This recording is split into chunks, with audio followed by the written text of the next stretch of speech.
He definitely humiliating Shawty right now. But well, you got the picture up there next to the post. Nigga. Like when you go to YouTube and World Star, they got his picture next to this shit. Everything he say, they got a split screen with Shawty picture next to this shit.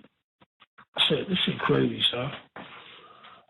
But he's doing that to make K9 think he don't got no relationship with Boy. That's what he's trying to do. He's trying to live. He trying to separate himself. That's cool, but now he gotta get violated. Yeah, super violated.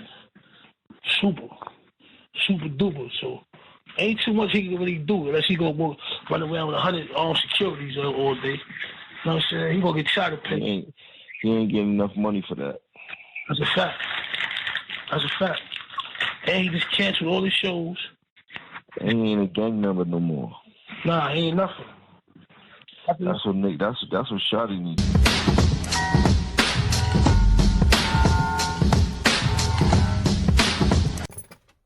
Yo, what the fuck is the deal, world? It's your boy SDJ, say that Jay. Listen, SDJTV.com. That's where you're going to find all the music, all the content, all the documentaries, all the everything. SDJTV.com. With that being said, let's get right into it. What the fuck did I just listen to?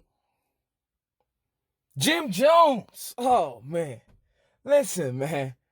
Listen, this shit really is bigger than Nino fucking Brown. This shit is crazy. Listen, Tekashi 6ix9ine, rapper out of New York, Daniel Hernandez, has testified.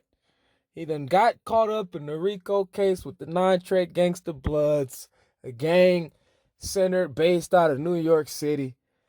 And he's testifying in order to get a lighter sentence because the man was facing 47 years. So in order to get out of those 47 years, he has to tell everything he knows about any illegal activity that he might have seen, heard about, or took place in. With that being said,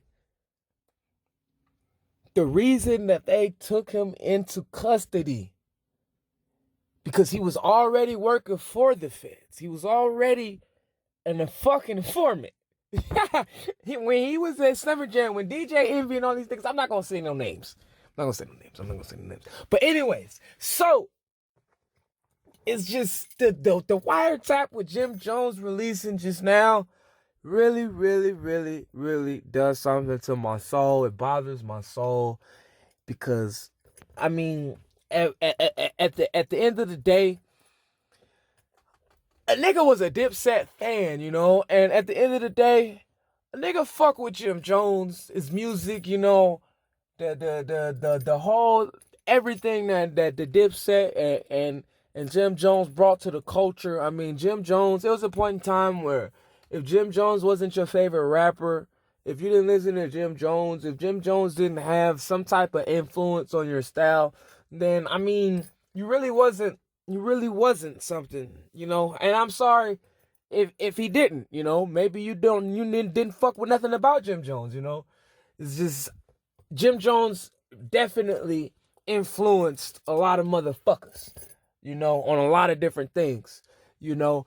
And with this wiretap coming out of him and basically incriminating himself, you know, speaking on a lot of shit that shouldn't be on the fucking internet, thanks to this fucking snitch, it just really does something.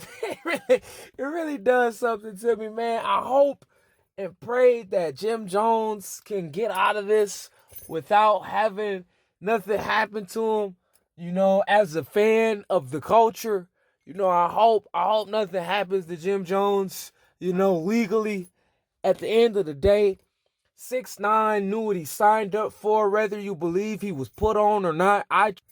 Rather you believe the story that he got his put on, that he got his initiation, that he got his jump in or not. Me personally, I believe it because you can look in somebody's eye, you can hear it in somebody's voice, and you can see it in the way somebody moves that they really feel like they're part of something.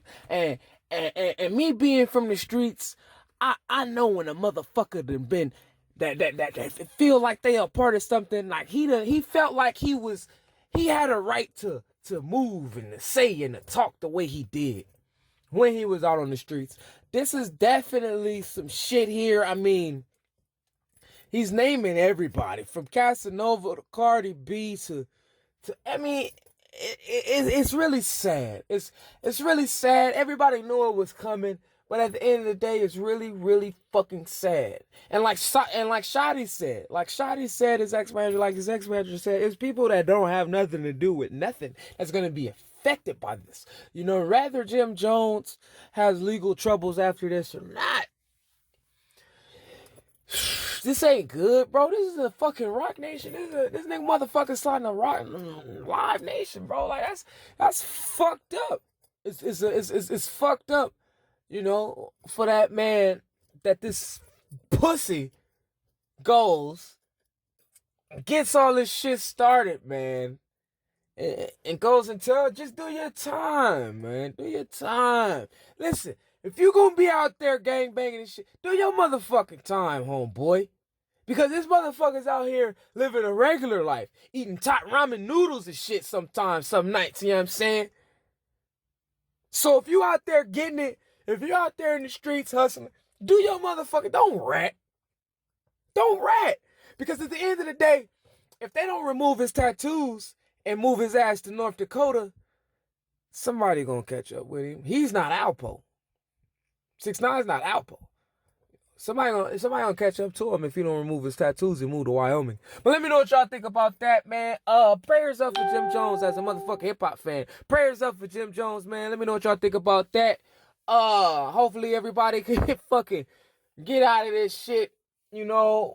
And everybody that wasn't doing nothing and had nothing to do with this motherfucker and his success and his motherfucking downfall. Hopefully everybody goes through this shit unscathed.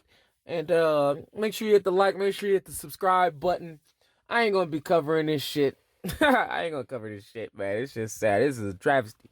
Motherfuckers actually roll with this nigga, homeboy. Nigga did a powerhouse, homie.